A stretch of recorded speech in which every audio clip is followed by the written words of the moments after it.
ficar 13, capítulo 13. E antes da gente começar, eu acho até que a gente trocou uma ideia aqui inicial, não sei se vocês têm aqui algum pedido, né?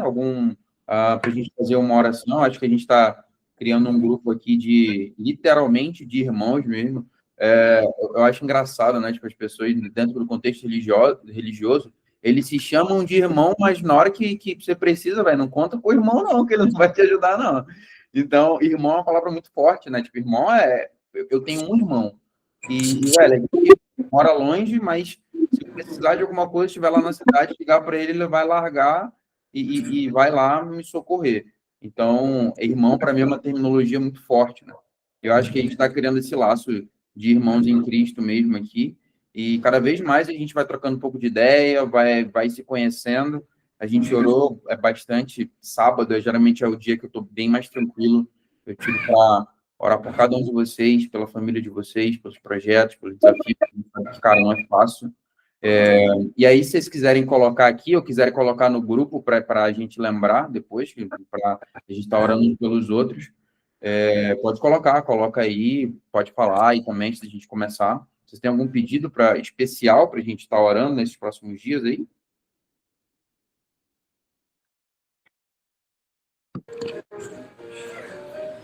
Gente, desculpa, eu tô ligando o microfone aqui, era para ter desligado.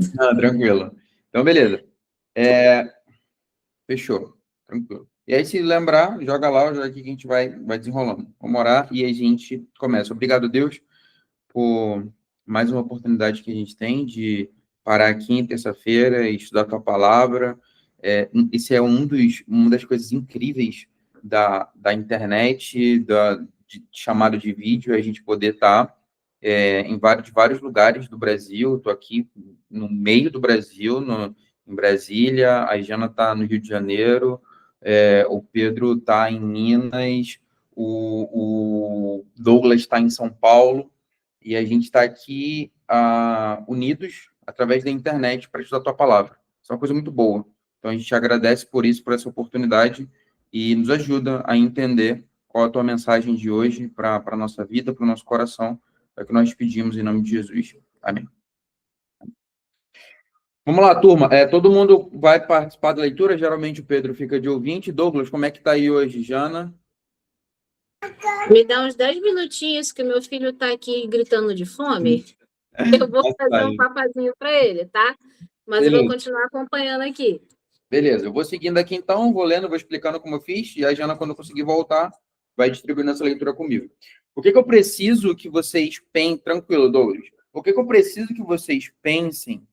Ó, a gente falou a gente está quase no clímax, né, do livro. Eu estava vendo, eu não lembro se vocês estavam nos primeiros encontros, que eu tô tipo, organizando todos os nossos encontros numa pasta no Drive. Depois eu vou até disponibilizar a pasta. O primeiro foi em julho, cara. Caraca, em julho, velho. A gente começou em julho. Aí julho, agosto, setembro, foi no finalzinho de julho. Outubro, novembro. Tamo aí. E aí, uma hora a gente vai terminar. A gente já passou do meio do livro. E a gente está numa fase bem tensa. Eu preciso que vocês sintam essa tensão da história aqui, do ministério de Jesus, porque esse, para mim, ele... acho que depois da crucificação em si, ele é um momento bem intenso, aonde a gente percebe que Jesus está bem triste. Então, eu tive essa percepção na minha leitura, no meu estudo, e eu quero ver se vocês conseguem sentir isso também através das coisas que vão acontecer. Lembra que, na semana passada, quando ele é ungido em Betânia, ele fala que agora chegou a hora. Então, quando ele fala que agora chegou a hora, o que ele está se falando? A hora da glorificação, né? E essa glorificação é na cruz. Oi, Chay, tudo bem, amiga? Seja bem-vinda. Oi, boa noite, tudo. Boa noite. Vocês? Tranquilo.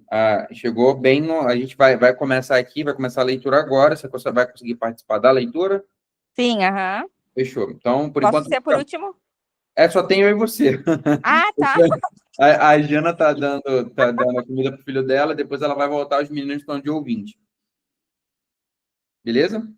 Beleza, deixa eu pegar Deixa eu pegar minha Bíblia, só um pouquinho.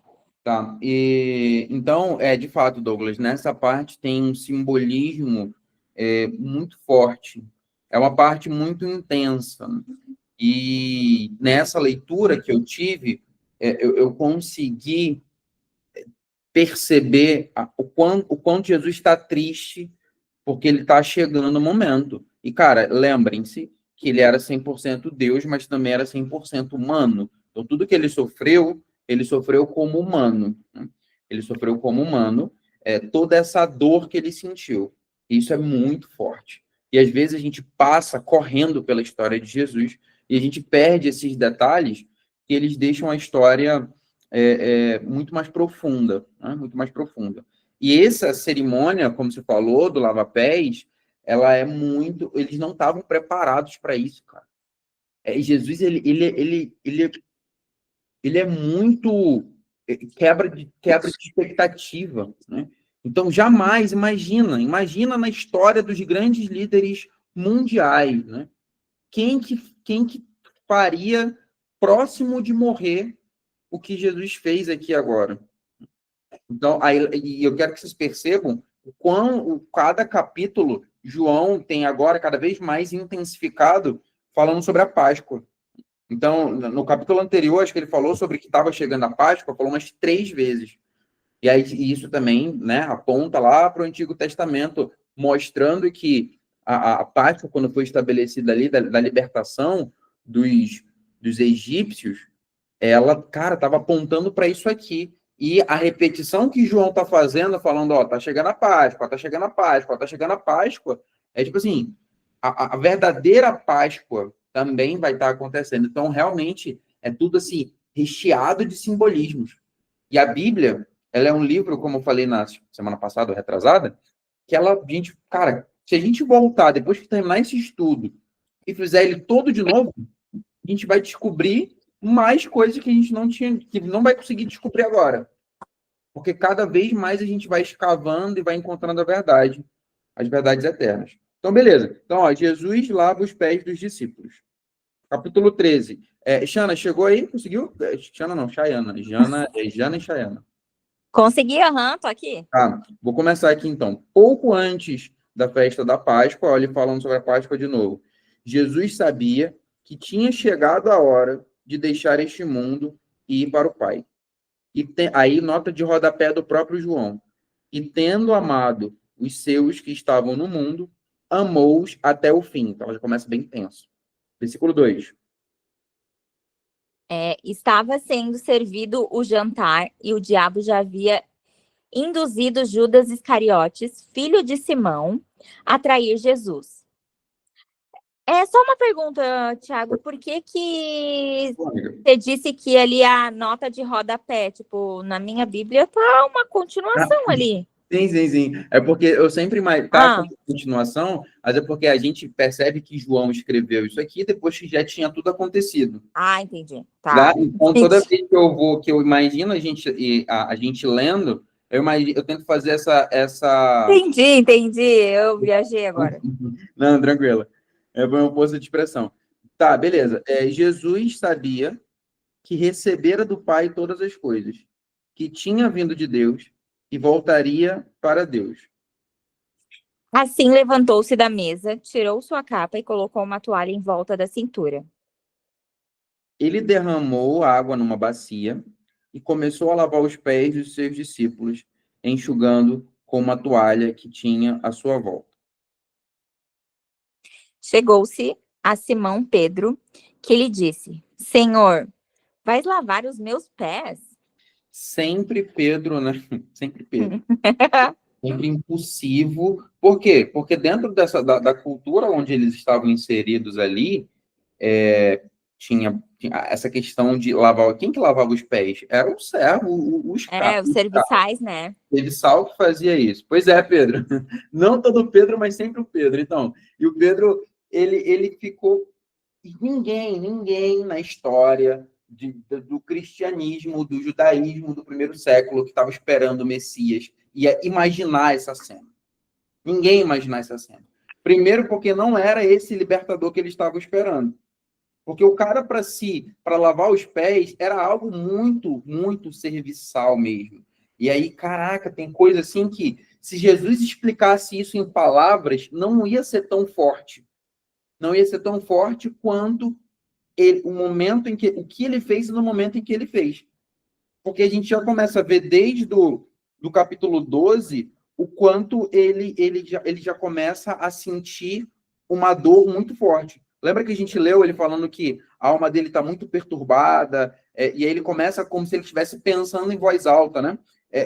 Será que, pai, me salva? Será que eu tenho que falar para o meu pai para ele me salvar? Mas eu não vim por causa disso? Sabe quando você tá emaranhado com seus próprios pensamentos? No capítulo 12, Jesus já estava assim. Então, ele já entra no capítulo 13, na cerimônia do lava-pés, com o coração muito apertado. Ele sabe o que ele vai sofrer. Ele não entrou sem saber. Ele sabia o que ele ia sofrer. E como ser humano, ele estava com medo. Ele estava com medo. A gente vai ver quando ele entrar ali no Getsemane, o conflito que ele vai ter para falar assim, pai, se possível, afaste de mim esse cálice, o Jesus humano, né? Sim. Acho que seja feito a tua vontade. Cara, Jesus estava com muito medo. E isso mostra a humanidade dele. Isso mostra, se Jesus, que é Deus, sentiu medo quando esteve aqui, imagina nós aqui. Diante das coisas, diante da pressão, do peso do pecado, do peso das coisas ruins que acontecem, do peso das desgraças. Então ele entra, e mesmo com tudo. Isso aqui é sinistro, né? Por quê? Porque com tudo isso, ele não perde de vista o foco da missão dele, que ele veio para servir. Ele veio para servir. E aí, o que ele faz? Aí, imaginem a cena inimaginável, né? O Messias, o libertador, se curva agora. E aí, Pedro, dá até para relevar o Pedro aqui, né, Pedro? Dá até para relevar o Pedro aqui, porque ele já era impulsivo normalmente. Ele vê uma cena dessa, lógico que ele não ia se segurar. E ele pula, né? Ele pula e ele fala assim, como assim? Como assim? Como assim que você vai lavar meus pés? Eu não estou entendendo o que está acontecendo. E aí Jesus, passando por tudo aquilo, ainda fala para ele, você não entende agora. E agora imagina de novo, né? O exercício que eu faço. Imagina João escrevendo isso, né? As palavras de Jesus, cara, realmente. Aí João escrevendo e pensando, realmente, ninguém entendeu naquela hora. Mais tarde, porém, entenderá. Então, quando João escreve isso, ele já tinha entendido. E aí, para João, talvez isso tenha ficado muito mais profundo, todo esse significado. Né? E aí, Pedro bate de frente, né? Versículo 8. Disse Pedro: não, nunca lavarás os meus pés. Jesus respondeu: se eu não os lavar, você não terá parte comigo. Simão Pedro exclamou: então, Senhor, lave-me as mãos e a cabeça também, não somente os pés. Respondeu Jesus: quem já se banhou precisa apenas lavar os pés. Todo o seu corpo está limpo. Vocês estão limpos, mas nem todos. Pois Jesus sabia por quem seria traído. Era isso que ele queria dizer quando falou. Aí, vocês entendem esse lance de o Pedro, João contando a história e colocando aí, amiga, as notas de rodapé? Então, é basicamente isso, né? Então, mais uma nota de rodapé dele aqui. Então, Jesus sabia por quem ele seria traído, e era isso que ele queria dizer quando falou: nem todos vocês estão limpos. Quando terminou de lavar-lhes os pés, Jesus tornou a vestir sua capa e voltou ao seu lugar. Então lhes perguntou: vocês entendem o que lhes fiz? E aí eu grifei aqui essa pergunta de Jesus, né? Eu também, essa parte da Bíblia está grifada. Da pergunta até o 17. Nossa, porque assim, de tudo isso, isso é recheado de significados. E para mim, essa pergunta, ela é o cerne dessa parte da história, dessa perícope aqui, antes dele começar a falar que vai ser traído. Essa é a parte central de toda a cerimônia que ele está fazendo ali. porque os judeus eles eram muito apegados às cerimônias. Então, Jesus está tentando ser, de novo, didático, tentando explicar como se explicasse para crianças que reino que ele veio estabelecer. E aí ele pergunta, e é uma pergunta retórica mesmo, tanto é que logo depois ele continua. Ele pergunta, e essa pergunta é para ela ecoar, de fato, até hoje, até aqui os nossos dias. Vocês entendem o que eu estava fazendo? Então, primeiro ele faz tudo. E está todo mundo embasbacado, imagino eu. Como a gente vê a exemplo de Pedro. E está todo mundo embasbacado. E ele faz isso com todos. Agora, eu quero que vocês imaginem que toda vez que eu participo de lava-pés, eu me pergunto, beleza, amiga, na próxima você já entra.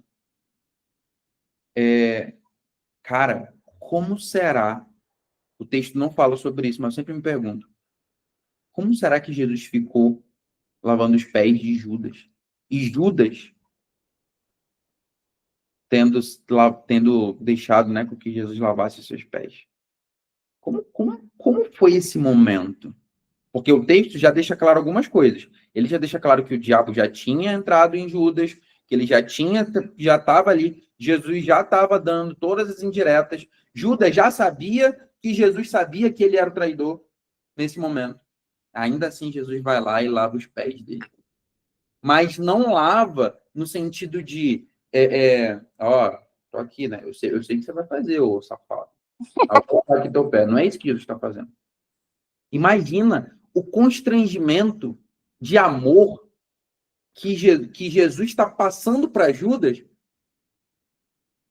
Quem sabe até, sem falar nada, mas sabe quando os olhos falam, nesse momento em que Judas está olhando Jesus de cima para baixo.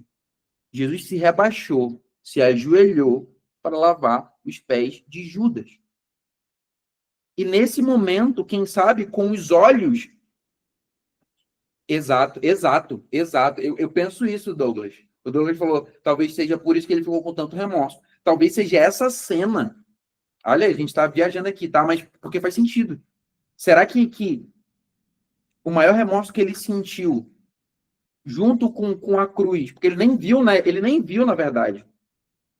E depois que ele tentou ir salvar Jesus e depois ele já se enforcou. Será que a maior cena não foi essa que ficou na mente dele? O que Jesus estava falando com os olhos, o que Jesus sabia. Jesus sabia. Eu concordo com esse pensamento, tá? Eu acho que isso deixou ele tão sem sentido, depois sem norte, sem saber o que fazer, que com certeza, eu acho que a gente, por muito menos, eu me constranjo com... nossa... Sim.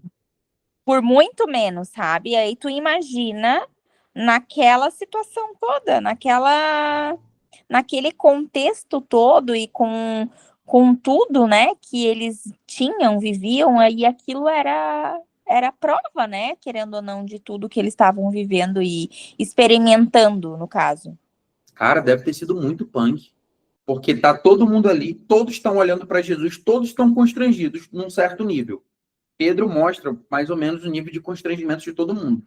Mas o nível de constrangimento de Judas, que já sabe que Jesus sabe que ele vai traí-lo, multiplica por 1000 aí. Sim. E aí é aquele momento assim em que Judas não sabe o que fazer.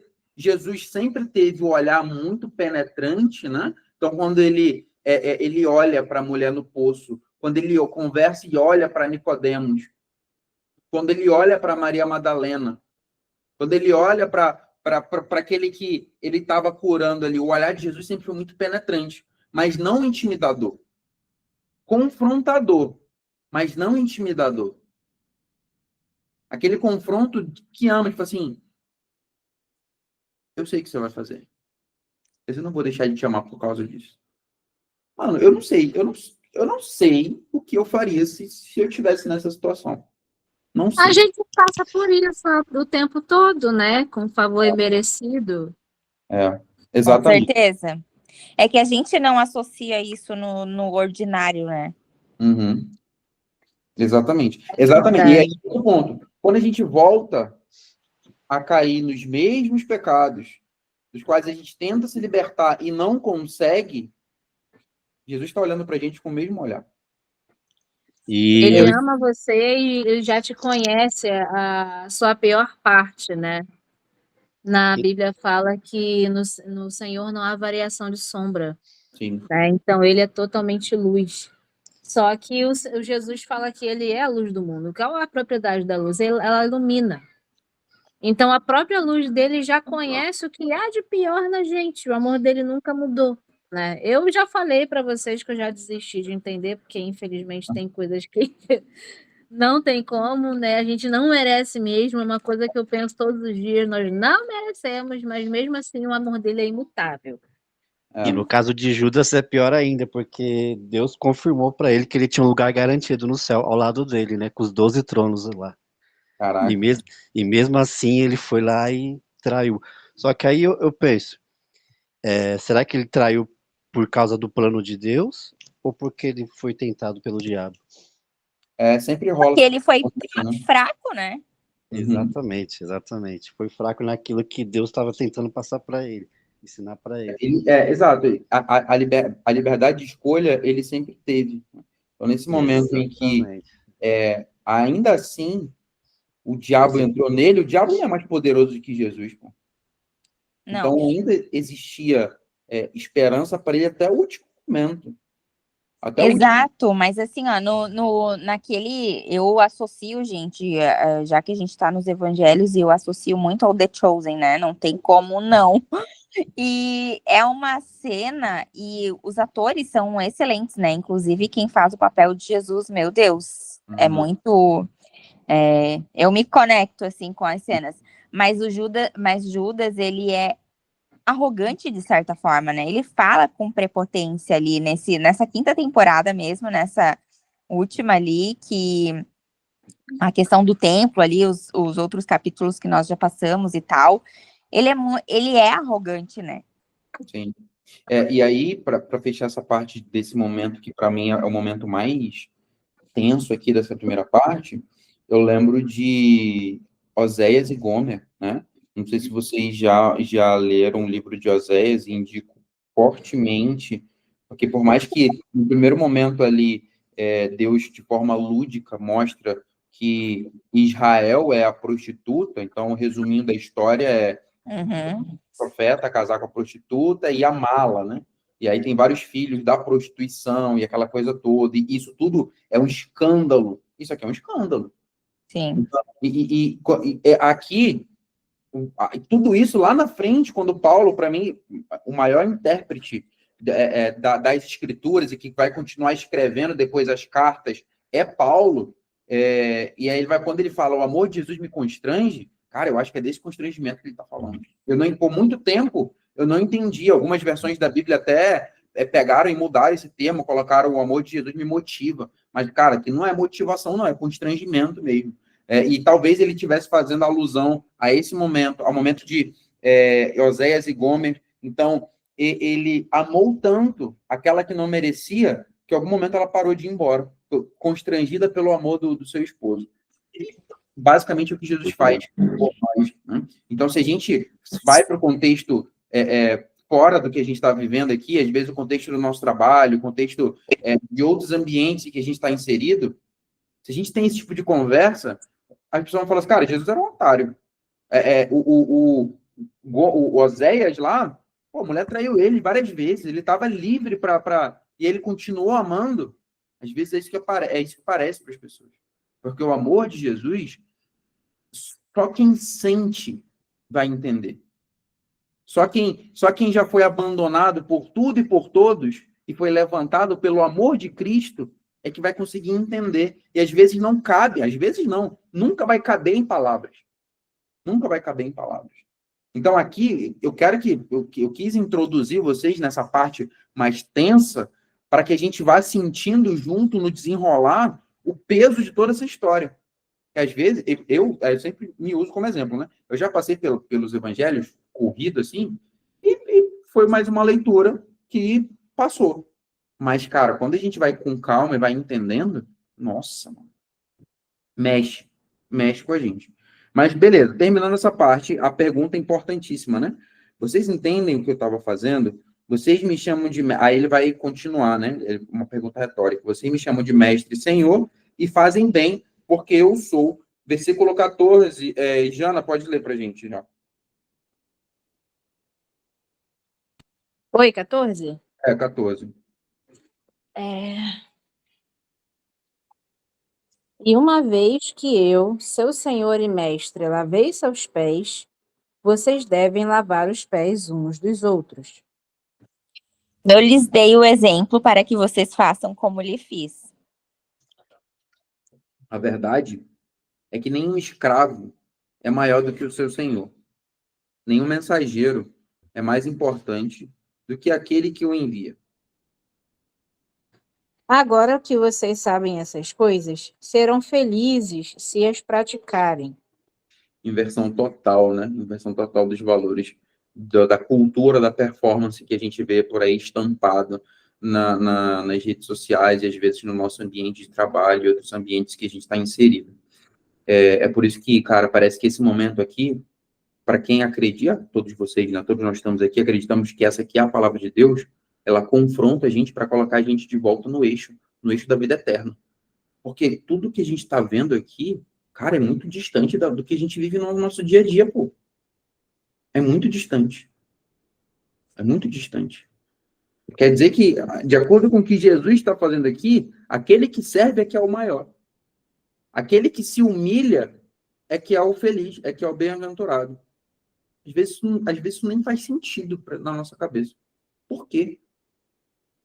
Porque não é quem corre atrás, não é quem pisa nos outros, não é quem tem mais, cara, não é. Feliz do que realmente importa, a gente vai encontrar aqui na palavra. E aí, beleza. Segue aqui Jesus agora falando, né? Deixando mais claro cada vez que vai acontecer. 18. Não estou dizendo estas coisas a vocês todos. Eu conheço muito bem, vai ficando cada vez mais constrangedor. Muito bem a cada um, pois eu escolhi vocês. A Escritura declara: um dos que comem a ceia comigo me trairá. E isto vai acontecer logo. Estou lhes dizendo antes que aconteça, a fim de que, quando acontecer, vocês creiam que sou eu. Que eu sou. Uhum. É o 19? É o 20? 20, amiga. Eu lhes digo a verdade. Quem recebe aquele que envio, recebe a mim. E quem recebe a mim, recebe o Pai que me enviou. Nisso, aí olha só, né? João deixando mais claro o quanto Jesus estava mal, estava com dor, estava emocionalmente abalado. Jesus estava muito abalado quando ele está fazendo tudo isso aqui. Ainda assim ele faz. E aí João fala: nisto Jesus sentiu uma profunda tristeza de espírito e exclamou: digo-lhes a verdade, um de vocês me trairá.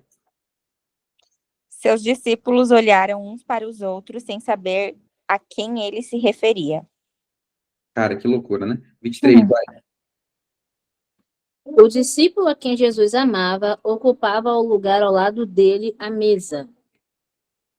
Simão Pedro fez um sinal para esse discípulo e disse-lhe: pergunte-lhe a quem ele está se referindo. Inclinando-se, esse discípulo para Jesus perguntou-lhe: Senhor, quem é? Jesus respondeu: é aquele a quem eu der o pedaço de pão que eu molhei na tigela. E depois de molhar o pedaço de pão, deu a Judas, filho de Simão Iscariotes. Logo que Judas comeu o pão, Satanás entrou nele. Então Jesus disse: o que você vai fazer, faça depressa. Mas ninguém à mesa entendeu por que Jesus lhe disse isso. 29. Como Judas era o tesoureiro, alguns imaginaram que Jesus tinha mandado que ele comprasse o necessário para a festa ou desse algum dinheiro aos pobres. Judas comeu o pão e saiu, desaparecendo na noite. Aí aqui, eu sempre fiquei encucado, sabe? Com essa parte. Falei, caraca, Jesus mostrou ali na cara, mano, e eles não perceberam. Né? E ali, puxando até que a Chay sempre gosta de trazer a questão do The Chosen, eu fiquei prestando bastante atenção nessa cena, né? Como que eles foram construir para que, de fato, porque sempre ficou no nosso imaginário, né? Jesus mostrar que é quem ele deu como olhado, que João perguntou, e aí ele deu para Judas, mas parece que agora eu quero que vocês, por isso que a gente fez toda essa introdução, inseriu todo mundo na cena, é que isso não foi do nada. Já estava todo mundo bem maluco. Então Jesus já estava fazendo algumas coisas e falando algumas coisas que ninguém estava entendendo. Então, todo mundo já sentiu no ambiente a tristeza de Jesus. O quanto ele estava abalado. O quanto as coisas estavam se desenrolando.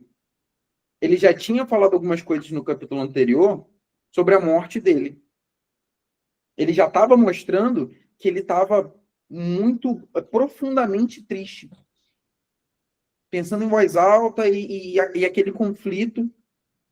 Então, talvez a situação já tivesse tão fora do controle para eles.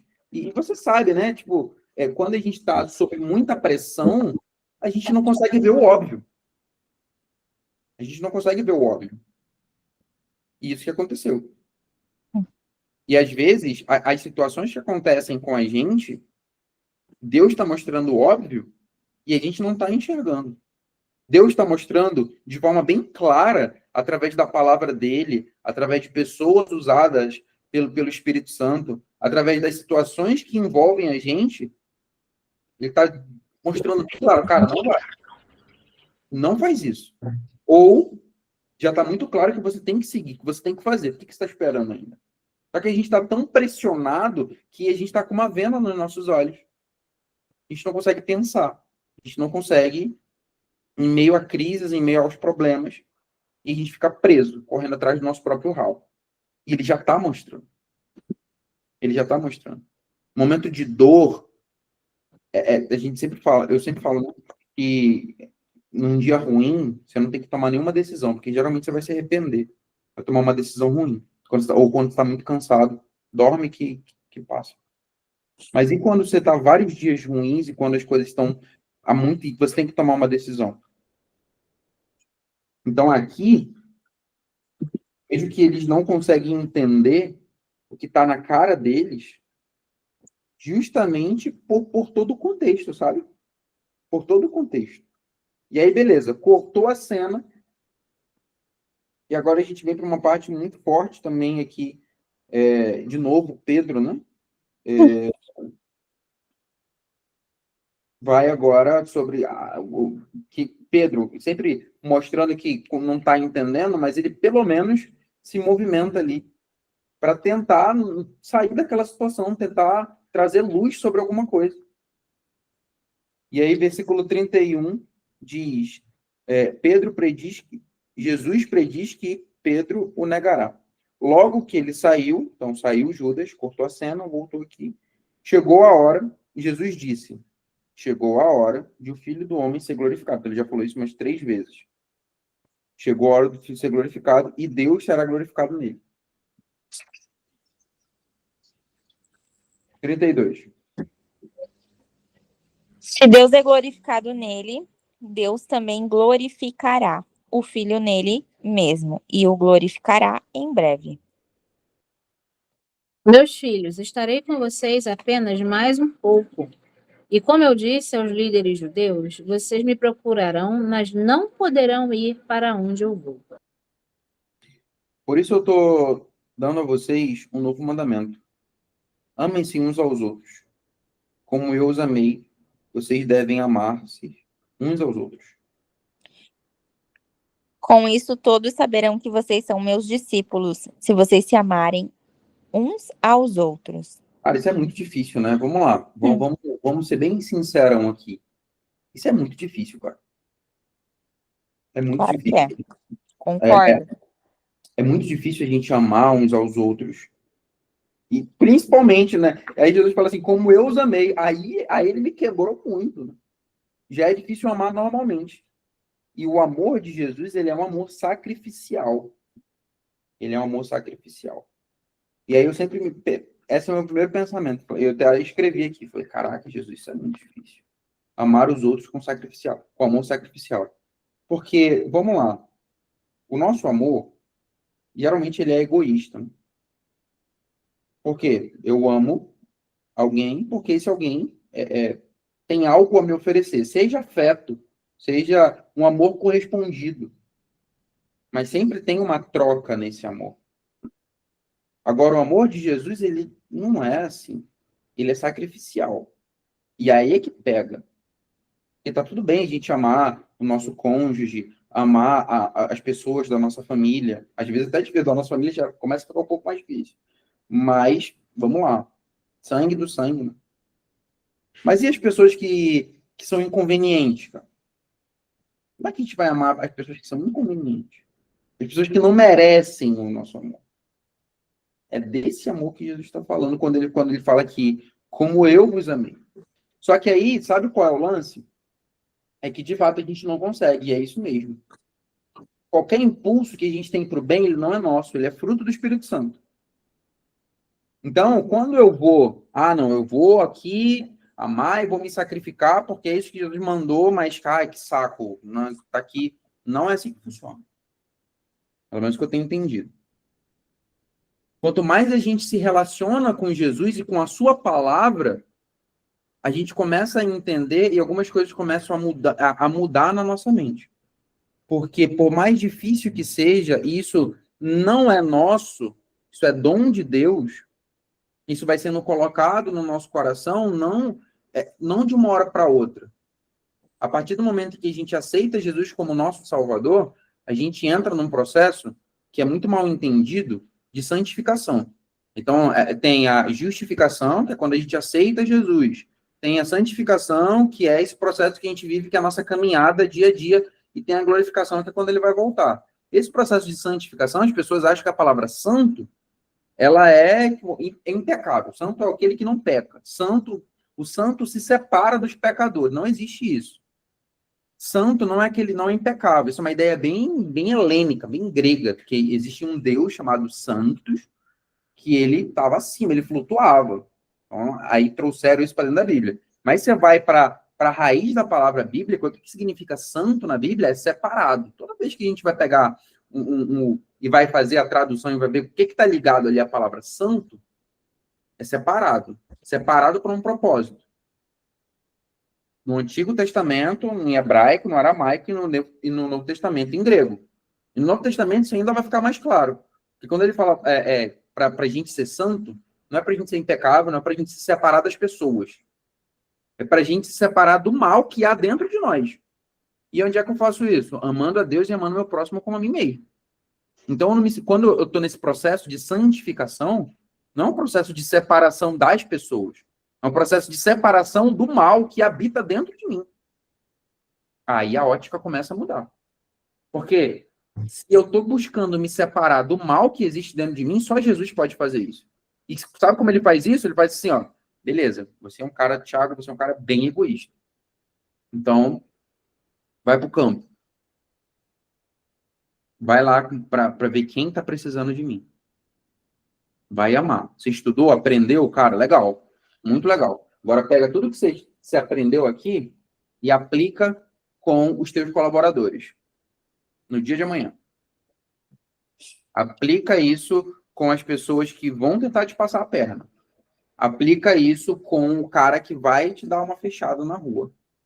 Seja diferente, demonstrando amor por essas pessoas que não merecem ser amadas. Porque elas também precisam. E se eu estou habitando dentro de você, é para eu passar por você e em outra pessoa me encontrar. Ah, isso é difícil pra caramba. Porque é lindo o que a gente está fazendo aqui. Mas se ficar só nisso, só nessa 1 hora de encontro que a gente tem aqui, cara, eu sei que é forte, mas é inútil. Inútil. Então isso aqui é uma semente. A gente está plantando a semente. A gente está se abrindo e nesse momento que a gente está se abrindo, o Espírito Santo está começando a agir. Ele está começando a incomodar. Se a gente fecha isso aqui e isso não leva a gente para a prática, bem-aventurados são aqueles que ouvem e praticam as minhas palavras. Só aqueles só que ouvem. Tem muita gente que está... e aí, né, de novo, a gente já teve esse papo aberto aqui, onde a gente chorou nossas pitangas, né? que às vezes tem gente que sabe bastante da Bíblia, sabe bastante de teologia, mas fecha o livro e consegue ver Jesus nessas pessoas. E tem pessoas que não sabem nem ler e escrever direito, que foram, sabem muitos versos porque aprenderam decorados, mas elas exalam o amor de Jesus como um perfume. Isso é incrível. Isso é incrível. E aí Jesus vai falar, né? Paulo vai falar bastante sobre isso. Jesus escolheu os fracos para humilhar os que acham que são fortes. Ele escolheu as coisas loucas para humilhar os que acham que são sábios. E aí agora vamos para a parte que a gente abre aqui o nosso coração. E às vezes eu fico muito preocupado comigo mesmo. Porque eu gosto de estudar. Eu gosto de pesquisar e tal, entendeu? Eu tenho prazer nisso, ao invés de estar fazendo outras coisas. Às vezes eu me pego pensando, será que eu estou fazendo só isso? Será que Jesus realmente está habitando, sabe? Eu sempre sou confrontado por isso. E por Paulo, então, eu tô no meu devocional, eu tô em Tessalonicenses. E já apanhei muito de Paulo. Muito. Isso por causa disso. E aí você sempre me pega, né? Sempre me pega. Mas eu não sei por que a gente entrou nisso. Não, você tá abrindo seu coração. Uma forma que é interessante, porque às vezes você fala e eu me vejo muito em você também, porque, tipo, eu tenho essas mesmas dúvidas e esses mesmos pensamentos, porque eu comigo mesmo sozinho, às vezes me dá uma luz na minha cabeça, eu vou lá e procuro. Isso que você tá falando, entendeu? Essa semana mesmo foi sobre Judas. Antes mesmo de eu procurar saber qual que era a palavra do dia de hoje, já estava vindo na minha semana já Judas, e eu procurei sobre Judas, estudei, pra você ter ideia, até assistindo desenho com meu filho do nada, eu estava assistindo desenho com ele, aí não sei se você conhece aquele desenho Superbook. Não. Aí apareceu o Judas lá também, eu falei, tá de brincadeira, né, Jesus? Aí eu fui correr atrás também para saber, para poder entender sobre Judas, o que ele fez e deixou de fazer, entendeu? Uhum. E falando isso que você estava citando, né, que é complicado a gente ter esse pensamento, ter isso na nossa vida, a gente tentar passar para outras pessoas da forma que a gente pensa, da forma que a gente vive, e as pessoas escutarem e zombar, não dar o devido respeito, ou nem procurar saber, sabe? Você às vezes se esforça para poder mostrar tão claramente para a pessoa o caminho, a luz, assim, e a pessoa não dá um valor, sabe? É complicado. É Exato. demais. E uma coisa que eu tenho entendido e aprendido, que o que a gente faz aqui, a gente como um grupo, eu já considero a gente um grupo em que está num movimento, né, que a gente tem conversado, é plantar uma semente em quem tá aqui com a gente está plantando uma semente. E talvez aqui na internet, online, virtualmente, o nosso papel ele se restringe a isso. Agora, presencialmente, a gente não pode ficar só nisso. Presencialmente, a gente vai e aí acompanha as pessoas e vive em comunidade e deixa Deus habitar na nossa vida. Porque aí a gente entra numa outra pira também, né? Tipo, assim, são várias coisas que a gente fica pensando. Como é que... Uma coisa a gente não pode tentar dominar o Espírito Santo. A gente tem que se deixar ser dominado por ele, nessas iniciativas. E deixar entender que ele vai agir. O Pedro colocou aqui, eu tenho essa dúvida constantemente que a gente estava conversando. Será que eu estou aprendendo o suficiente? Principalmente, será que eu estou fazendo o que Jesus quer que eu faça? Então, isso são coisas que a própria palavra, primeiro a gente se questiona. Eu acho que o questionamento sincero, ele nunca vai ofender Jesus. Nunca, cara. Jesus, ele se ofende com a hipocrisia. Mas com questionamento sincero, ele não só... Pelo que tudo que a gente já estudou aqui, isso já ficou muito claro. O que deixava Jesus muito chateado, boladão mesmo? Hipocrisia. Deixava ele, nossa, boladaço. E outra coisa, quando alguém tentava impedir outras pessoas de chegarem até ele. Crianças, marginalizados, isso era outra coisa que deixava ele bem chateado também. A galera que estava vendendo lá no templo, porque o templo era para as pessoas chegarem até a Deus, não para ser um comércio. Então, essas duas coisas. Mas a dúvida sincera, sinceridade, cara, nunca, guardem isso. A sinceridade, a dúvida sincera, ela não é ceticismo, né? Tem gente que fala, não, você não pode duvidar de Deus, você não pode duvidar, mas a dúvida não é o princípio do conhecimento? Ninguém sabe tudo, né? Ninguém tem o conhecimento de tudo. Existe, Exato, nossa, linguagens, interpretação, cultura, localização geográfica, tudo, tudo, tudo. exato, exato. E o convite da palavra é vinde e arrazoemos, né? Tipo assim, basicamente, se fosse traduzir para a nossa linguagem hoje, cara, chega aí, vamos trocar ideia. Então, é isso, é um convite. E quanto mais a gente está colocando os nossos pensamentos, e a gente já conversou sobre isso aqui, né? Quando a gente é bombardeado para tentar roubar a nossa atenção. E a gente está se debruçando sobre a palavra, nossa, aí não, Jesus vai ficar chateado porque você está com dúvida. Não, cara, você está fazendo a melhor coisa que você poderia estar fazendo.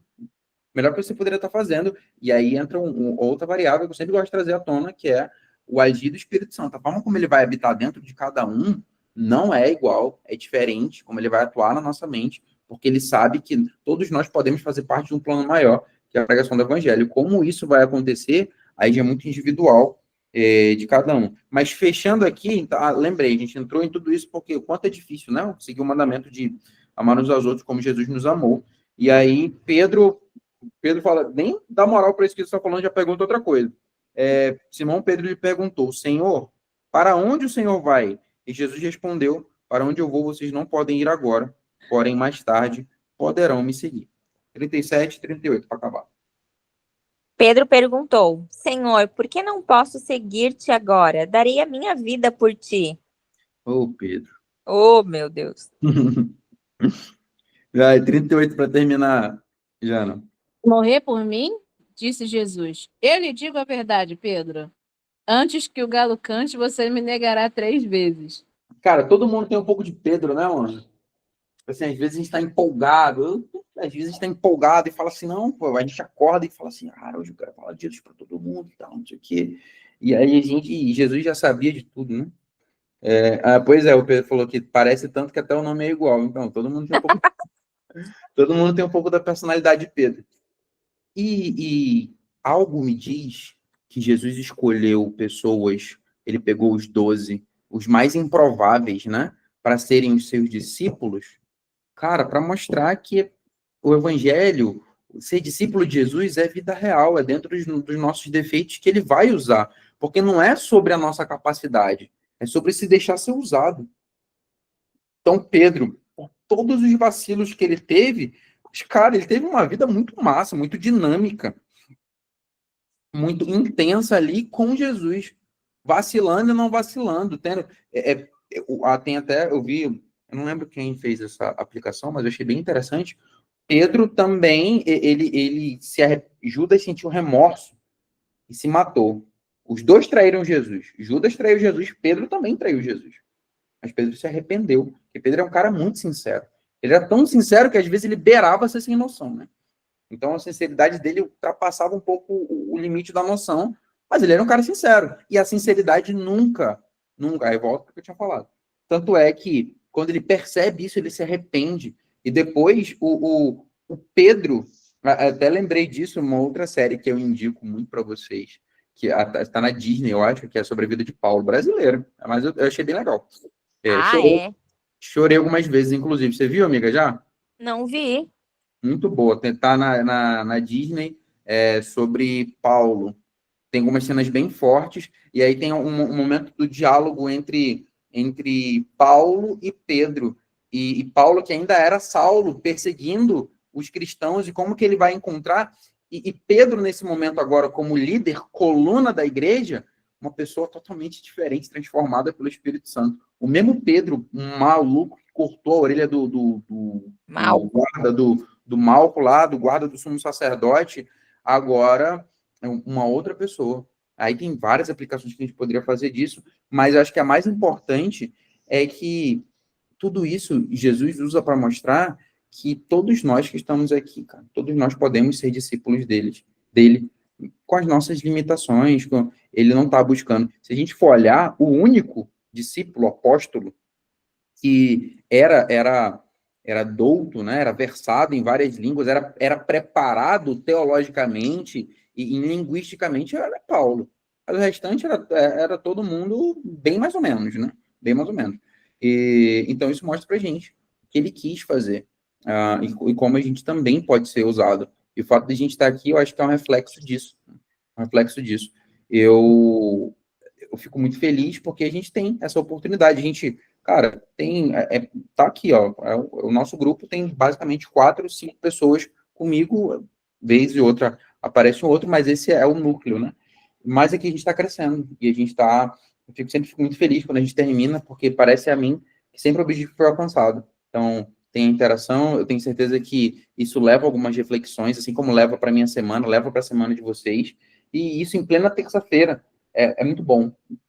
Então, é algo que com certeza não vai acabar depois que a gente terminar, a gente já pensou em várias outras coisas que vai acontecer aqui, e a gente vai caminhando. Então, chegou aqui, a gente tem. Só faltou um representante do norte do Brasil, né? Mas tem de todo, até do sul. Chegou a Chayana, que é do sul aqui. Mas, cara, Sim. tem sudoeste, centro-oeste, tá todo mundo aqui de uma parte. E quem sabe o que ele não pode estar fazendo dentro do nosso círculo de influência. Às vezes, Jesus não quer que a gente pregue para uma multidão, mas que a gente faça uma pessoa, seja amigo dessa pessoa e apresente Jesus para essa pessoa. Isso é o evangelho, né? De um em um. De um em um. Amém. Amém. É isso. É isso, turma. 8-1. Fechamos aqui. Semana que vem a gente vai para mais um capítulo. Eu estou organizando todas as gravações num drive, e aí, assim que estiver tudo prontinho lá, eu vou disponibilizar quando a gente terminar esse. Todo quem quiser revisitar alguma coisa, quiser enviar para alguém, então vou deixar tudo organizado lá no drive, beleza? Ai, que ótimo. Tá, obrigada. Fechou. Alguém tem, para a gente fechar aqui, tem algum pedido que você queira fazer, algum agradecimento, alguma coisa antes da gente orar? Mano, eu também gosto bastante desse grupo aqui. Esse grupo é top. Top mesmo. Porque ninguém tá aqui obrigado, tipo, não é uma programação aleatória. Todo mundo tá Eu aqui. estou grata porque o Senhor tem respondido as minhas orações, né? A Amém. gente está com uma preocupação financeira aqui dentro de casa e eu sempre oro ao Senhor pedindo, né, pelo Jeová Jireh até Uhum. então.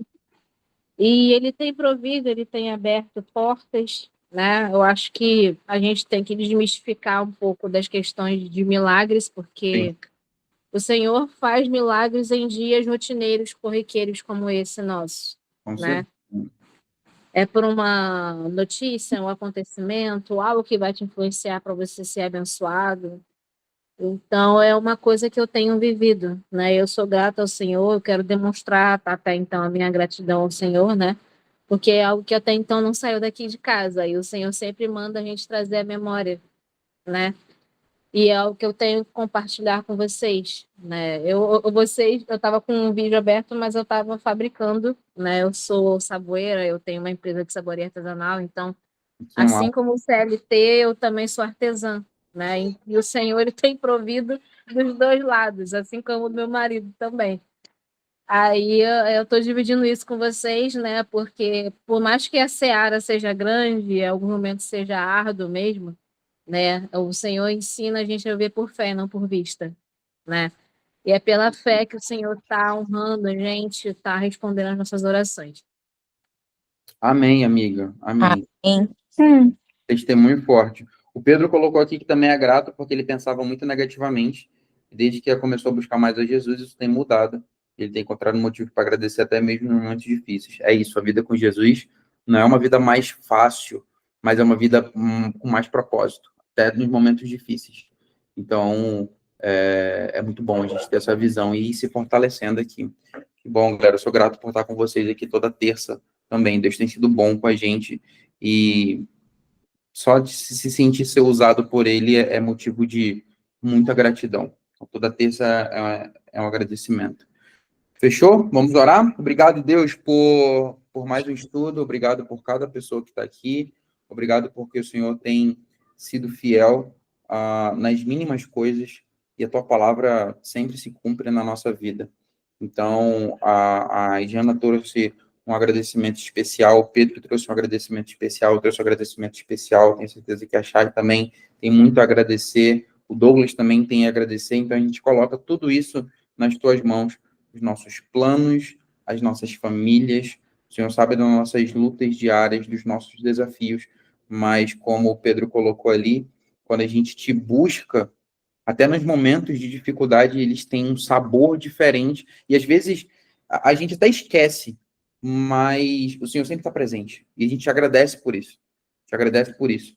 E se a gente está precisando agora sentir mais a tua presença, que a gente sinta essa semana a tua presença nas mínimas coisas, no ordinário, como a Janaína trouxe aqui, nas nossas nuances mais simples, porque sabemos que o Senhor também se preocupa com o nosso bem-estar. Mas, acima de tudo, o Senhor está nos preparando para sermos testemunhas tuas. Então, nós te agradecemos por isso, te peço pela vida de cada um dos meus irmãos, que a gente tenha uma semana abençoada na tua presença, em nome de Jesus. Amém. Amém.